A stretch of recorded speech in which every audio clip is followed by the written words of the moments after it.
everybody, what's good? Welcome back. Holy shit, this is too loud.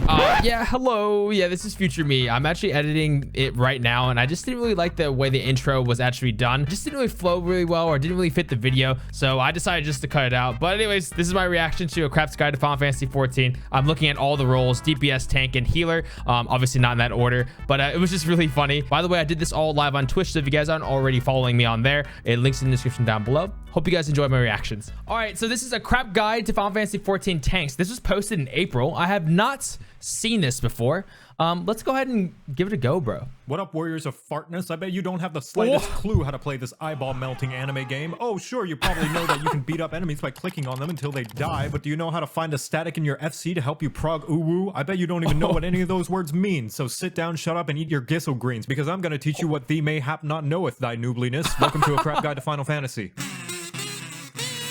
Yo, this is already so good. Tank is the person in the front lines of every group, leading the charge to inevitable party wipes, which is because you are the most important person in the party, having slap fights with the boss since everybody else is way too squishy to handle the puss-pounding patty cake. You'll never see Jimmy's soft boots eyeing up the cloud of darkness with his 2x4 and scriggly tree branch. But how hard can tanking be? Turn on your tank stance, do your 1-2-3 combo, and blame the healers when you die, right? Of course. That sounds like somebody who needs their short Easy Q clap. privileges revoked. Firstly, tank stance. You turn this on to start gaining enmity. What's enmity? It's where you shout at the bad guys, Enmity. Hey, hit me! They'll be paying attention to you so long as you're dealing damage, so you better be dealing damage and not just having a staring contest. If you don't, then they're gonna start indiscriminately charging at the rest of the party like a dog in a movie theater. If you are the designated main tank, or in light parties the only tank, make sure this is on. If there is another tank in the party and you are the off tank, make sure this is off, unless there's some other bad guys you gotta pull. If you have conflicting stances with the other tank, they will chuck their shoulder pads at you. As a tank, you should make sure the bad guy's ass is facing the party as often as possible, as indicated by the bright glowing half-eaten donut underneath the target. This is so that if the bad guy sneezes, you're the only one getting down with the sickness. And also, if your party has anyone playing any jobs that particularly likes to clap them cheeks, you've provided a bright, shiny spanking space. On top of this, as a tank, you are, by Heidelin's blessings, horrible at dancing, which is why you should move as little as possible once you've got the enemy's attention. Holy shit, that's triggering. Continue to whap the wumpus without having to chase down the bad guy's glorious booty. Just as well, because you have control of where the baddies are, you control how useful everybody else is. So if somebody puts down a useful AoE, stop fucking running away from it. Now that you have the baddie's attention and are in a nice, cozy poking position, you don't have to worry about anything else, right? That's what I thought you'd say, you dumb fucking horse. Believe it or not, when you die, it's not entirely the healer's fault, just mostly their fault. That little bit of responsibility you have is based on how well you can juggle mitigation. What's mitigation? It's the buttons that make the bad guy's slaps hurt less that you sometimes press once a subscription and never think about again. You ever wonder why you have several of those buttons that all seem like they do the same thing? Well, that's because you're supposed to space them out over the course of a fight so the healers don't have to sacrifice their entire mana pool and firstborn child to get your frail ass through the dungeon. Remember not to bust your tanking load all at once, or else you're gonna feel a lot of shame when you're all out of juice and the boss still wants to go about 4 more rounds.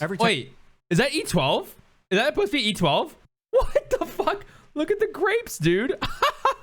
This is such a good drawing. I recognized him immediately. Sorry, I had to pause that. I just had to confirm that was Eden 12.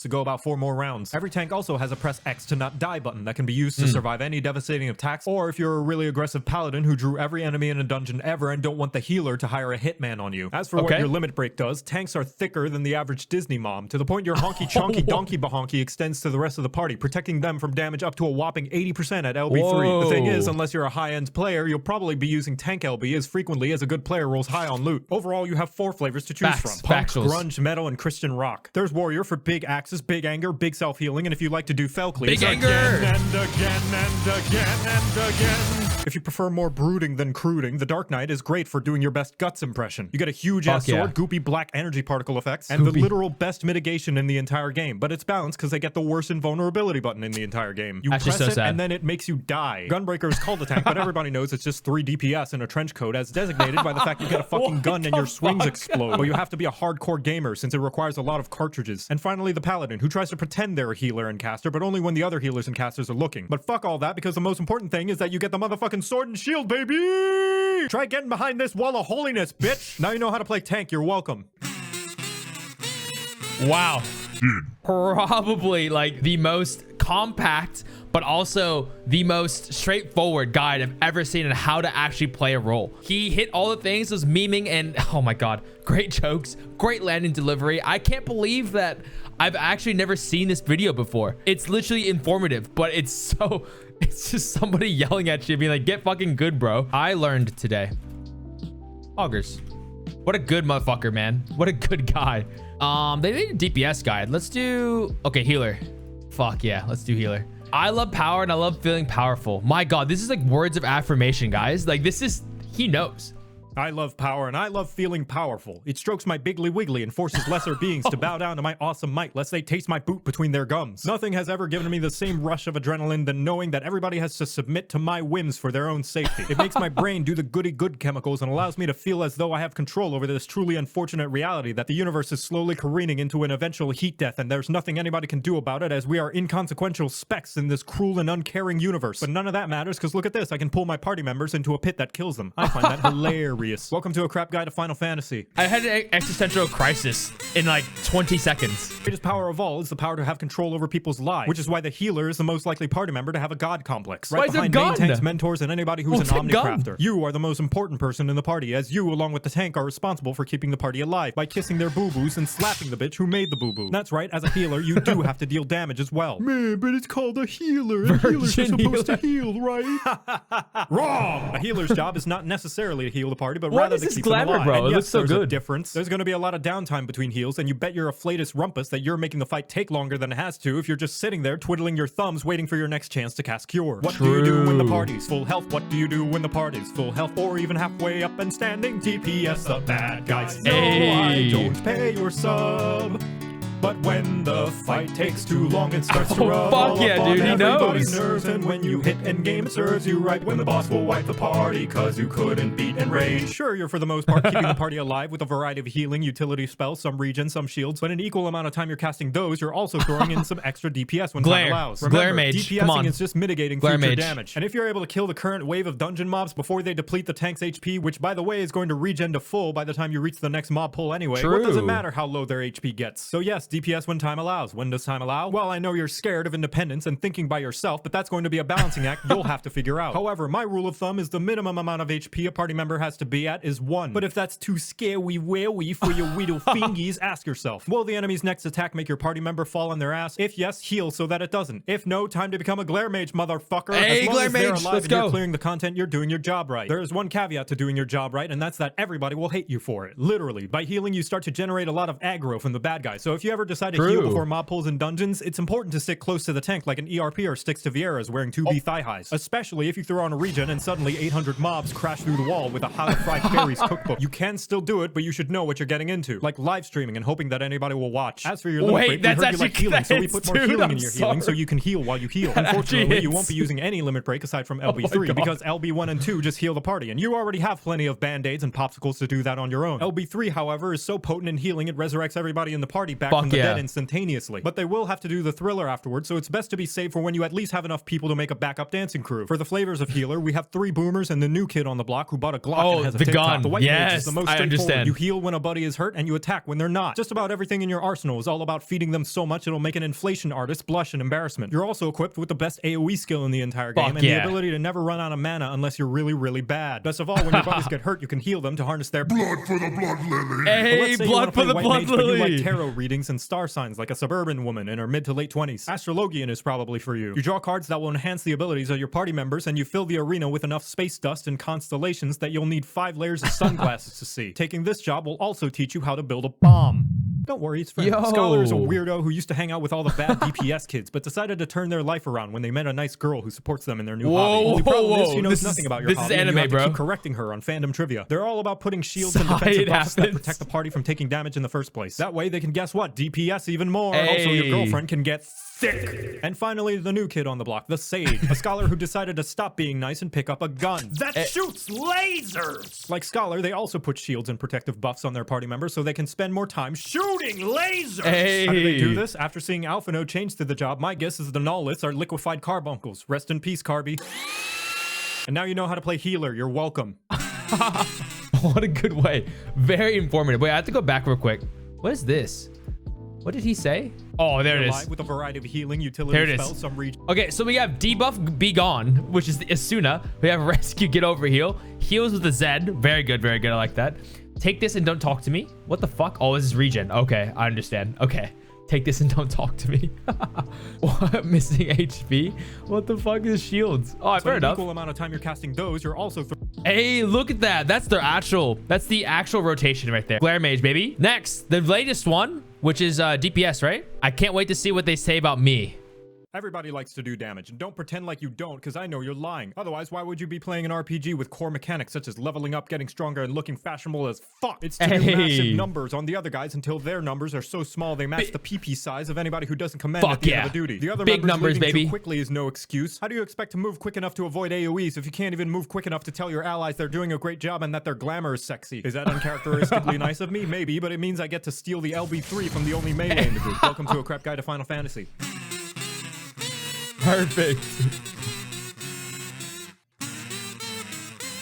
DPS, baby. Big numbers. Today and make the numbers smaller. Every job. That's right. What, you thought only the DPS have to DPS? Boy, I could slap you with my overflowing glamour dresser. He's speaking Damage facts, is the name bro. of the game in Final Fantasy XIV, and the entirety facts. of the game is designed around everybody dealing it, including the tanks and the healers. If the DPS roles are contributing 60% of the damage, tanks and healers are the ones who fill in the other 40. So if you don't contribute, you belong in the garbage chute. So don't get so hung up on the role names. Everybody is a DPS. What I mean specifically is that one, not only is FF14 a cooperative game, which means any time you waste is not only yours, but also anybody else in your party as well. And two, every combat feature in FF14 is designed with dealing damage in mind. Healers and tanks get skills that actively promote doing more DPS. Hell, Sage is a healer whose skills actively benefit from doing DPS. And most importantly of all, Enrage. Enrage is what happens when you overstay your welcome in a dungeon or boss arena and the residents have run out of things to talk about and are just really ready for you to leave so they can finally go poop without being worried that you're going to steal all their old DreamWorks DVDs. That is to say, what the fuck? That's so relatable. Why is that me, bro? They instantly murder you. How do you prevent this from happening? You murder them first, of course, and then you pop in a copy of Shrek 2 so you can watch the castle siege again. And guess what? I had to stop it there. Shrek 2 is the best Shrek. Don't at me. It's just facts. Shrek 1 is good. Shrek 3 is mid. Later and later in the game you get, the more and more frequent enrages start to appear. And they'll have more and more health too. So if somebody decides they just don't feel like they want to cooperate in this team game they decided to play, and now the boss has 1/8 of its health left and is about to destroy the entire universe, Princess Fiona isn't going to be the only one who will need a hero. Hopefully it's been drilled in your head now that DPSing is essential. Not just for the jobs with the title sticker, but also anyone in a fancy robe or edgy trench coat as well. Now that you know that, how does one go about dealing max deeps? The first most basic thing is to do your combos. Press a button. 1, 2, another 3. button light up, press that one. Congratulations, you have successfully completed a combo. Hey, let's get it. So will reap a myriad of benefits from putting damage over time on your target, gaining mana, doing your taxes, or any variety of other additional effects. But mostly, it all achieves the same goal of dealing more damage. Secondly, you want to press these skills that the game labels as abilities and the community calls off global cooldowns, or OGCDs for short. More like OGCDs nuts! I personally call them free damage buttons. They cost you nothing and there's literally no reason not to press them while your normal cooldown is rolling. But this one has a long cooldown. What if I need it later? No, it doesn't. Shut up. The cooldowns in this game are so short you might as well press them because by the time you need them again, whoop, they're back up. Not to mention, many jobs require you to press those free damage buttons to unlock even free damage, baby. Damage buttons. Let's go. Use your goddamn free damage buttons. It's free damage. The next rule of DPSing is knowing your ABCs. Always be casting. Hey, let's go. The keyboard like a tickle monster working double time. More specifically, it means that the best way to make sure you are doing the most damage that you can is to always have your global cooldown going. Even if it means accidentally pressing the wrong skill like the single brain cell that you are. Because if you're always pressing buttons, even the suboptimal one, you are doing more damage than if you weren't. And doing damage is always better than not doing damage. Yes. Why is he targeting me, man? Here's a live example with my two subjects, Jan and Chloe. They both deal 1 million damage and suddenly the boss flies out of melee range. Jan sits there waiting patiently for the boss to return before she can start doing 1 million damage again. Meanwhile, Chloe's pressing the deal 1 damage at a range button the entire time they're waiting. I ask you, puny viewer, which person is dealing more damage right now? Yeah, but it's only 1 damage. Who's dealing more damage? As if any fight is going to get so close that who is dealing more damage? Sure, it might not look like much, but it's going to matter when they fight the boss that has 3,000,002 health and they wipe all because the other DPS decided they don't want to press Alexander Manderfield, bro, this is the greatest drawing I've ever seen of T in my entire life. It's so good. Why does he have a skirt? It's a man skirt, bro. Holy shit. This guy's brilliant, man.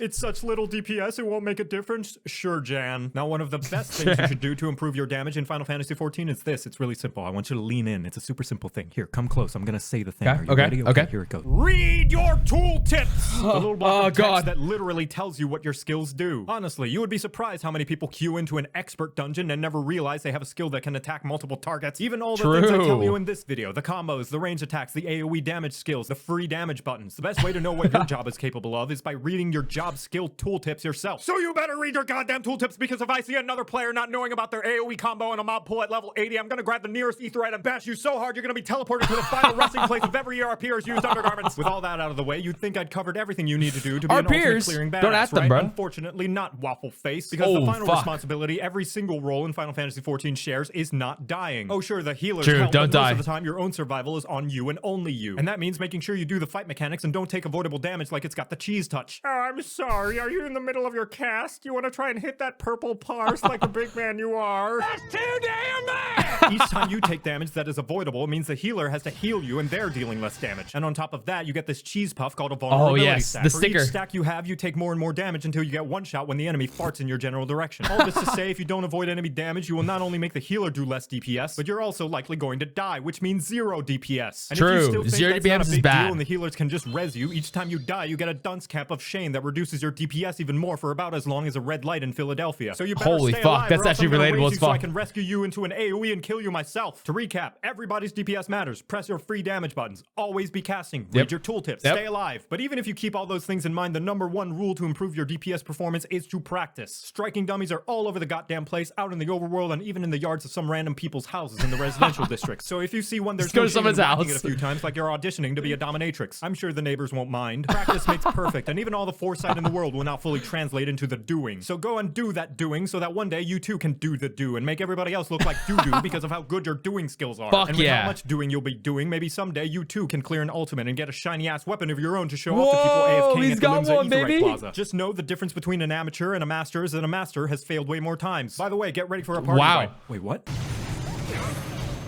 Congratulations, you're now better at the game than you were 5 seconds ago. Oh. And now you know how to DPS. You're welcome. Oh, finally, my Q just popped. Oh my god, dude. No, one of the other party members withdrew. Ah, fuck. It's so relatable, bro. Oh, fucking perfect, dude. He said something truly inspiring. JoCat, you're a fantastic person, dude. I now understand Final Fantasy XIV. Thank you. Hearts.